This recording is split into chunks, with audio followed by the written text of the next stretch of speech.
अटल बिहारी भाजपा के टाइम पे क्या था ना कि जब थे भारत देश में, तो अंतरिक्ष में चंद्रयान करने के लिए जेट इंजन की ज़रूरत थी, तो यूएसए नहीं देते हैं, समझे? नहीं देते हैं। क्यों नहीं देते पता है? क्योंकि वो खुद एक बहुत सारे सैटेलाइट्स को ना पूरी दुनिया पे सारे जगह पे कंट्रोल्स करने के लिए, सारे लोगों को देख रहे कि ये देश में क्या चल रहा है, वो देश में क्या चल रहा है, ये सब चीज़ों को देख रेख करने के लिए ना सेटअप कर रहे होते हैं। इसीलिए जेट काइनिक इंजन जो होती है वो नहीं देते हैं अंतरिक्ष में चंद्रयान करने के लिए, क्योंकि अगर वो देते ना तो पता चल जाता कि यूएसए ये सब चीज़ कर रहा है। और ठीक गुलामी के आज़ादी के 2 साल बाद चाइना अपने खुद के सारे सिस्टम्स को कैसे बनाती है, क्यों बनाती है, उसे कैसे पता चलता है कि हमें खुद के सिस्टम को बनाना है? क्योंकि कई सारे लोग जो होते हैं अलग अलग देशों में रहते हैं, चाइना के बहुत सारे लोग, तो बहुत सारे स्क्रिप्टेड को बेच देते हैं। खाने पीने का सामान ये वो है ना तेना, देख रहे हो ना अभी तक खाने पीने के सामान वहाँ पे ठीक ठाक के नहीं है ना, ये वाली सिचुएशंस होती है। और ये इतने सारे चीज़ों की कुर्बानी देने के बाद जा कर के आज खुद का चाइना जो है खुद का सारे सिस्टम्स को बना कर रखे हुए हैं। वहाँ गूगल नहीं चलती, यूट्यूब नहीं चलती, फेसबुक नहीं चलती, है ना, ये सब सारे सिचुएशंस है। और खुद की लैंग्वेज, प्रोग्रामिंग लैंग्वेज को वहाँ पे चलाते हैं। कोई पाइथन नहीं चलती, उसकी अलग। अब एक ही बात मैं आपसे पूछना चाहूँगा कि जितने भी कोडिंग्स करते हैं वो इंग्लिश में क्यों है?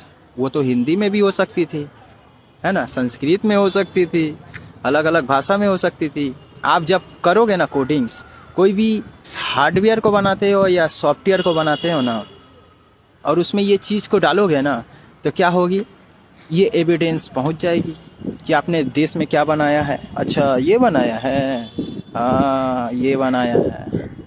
और ये जो डार्क वेब पर्सन होते हैं ना, ये क्या होते हैं?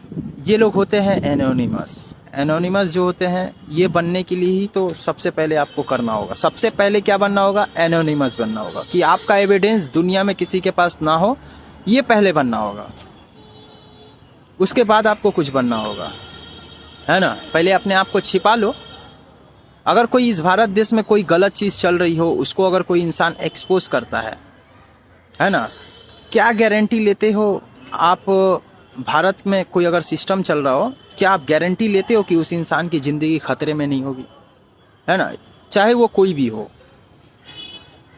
है ना। एक real evidence, I am Morris, dark web की दुनिया में मुझे दुनिया के टॉप आइडियाज़ और क्लूज़ के मामले में माना जाता है। मैं आपसे वो क्वेश्चंस कर सकता हूँ जिसका सवाल का जवाब दुनिया में कोई नहीं दे सकता है ना। मैंने यूएसए को एक्सपोज किया इस वीडियो में, देख लिए ना, किस लिए काइनिक इंजन नहीं देती है, ये बात मैंने आपको बताया, जो कि एक रियल है। आपको प्रूफ मिल जाएगा। यहाँ से आप अंतरिक्ष जाओ ना, तो वहाँ पे बहुत सारे सैटेलाइट्स वहाँ के लगे हुए हैं, और वो पूरी दुनिया के हर एक कोने कोने, हर एक इंसान को जब जूम मारेगी ना, तो देख लेगी कि क्या कर रहा है ये इंसान।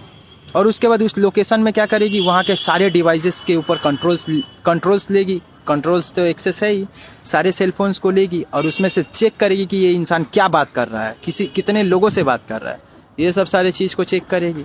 बस वो एविडेंस को लेगी, वो उसके बाद वहाँ के सर्वर को फ्रीज करेगी। और करने के बाद, जैसे कि वेनेजुएला में हुआ, सर्वर फ्रीज की गई, और करने के बाद क्या हुआ, उठाकर वहाँ से लेकर चले गए। तो ये सब सारे सिचुएशंस है। आप पढ़े लिखे हो सकते हो, मैं इस बात को मानता हूँ, लेकिन आप लोग कभी भी ब्रिलियंट नहीं हो सकते हो, मैं इस बात को भी मानता हूँ।